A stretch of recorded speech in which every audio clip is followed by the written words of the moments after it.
Ölkədə elan edilən C hepatiti və QİÇS üzrə pulsuz skrining, yəni test proqramı Kvemokartidə də davam edir. Bugün Marneolidə C hepatiti ilə mübarizə proqramı nəzdində C hepatiti və QİÇS üzrə pulsuz skrining testdən keçirilmə prosesi gün ərzində davam edirdi. Xüsusi qurğularla təchiz olunmuş mobil ambulatoriya avtomobili Marneolinin 26 may küçəsində yerləşən keçmiş rayonlar arası xəstəxananın həyətinə yerləşdirilmişdi. Orada əhali yalnız şəxsiyyət vəsiqəsini göstərməklə C hepatit və QİÇS üzrə pulsuz testdən keçirdilər. Testdən keçirilmə Milli Xəstəliklərə Nəzarət və İctimai Səhiyyə Mərkəzi, həmçinin Gürcüstanda zərərləri azaltma şəbəkəsinin birgə layihəsi çərçivəsində təşkil olunur. Hökumətimiz sağ olsun, canları sağ olsun, bizə can sağlığı verir, analiz götürür, dərdimizə qalır, dərmən verir, köməklik eləyir bizə, sağ olsunlar.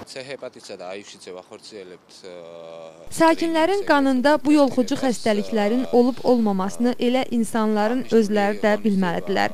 Biz hazırda onları pulsuz testlərdən keçiririk. Xəstəliklər nə qədər erkən aşkara çıxarılarsa, bir o qədər yaxşıdır. Xəstəlik aşkarlanandan sonra belə insanları müxtəlif klinikalara göndəririk. Proqram çərçivəsində onlar pulsuz şəkildə müalicə olunacaqlar.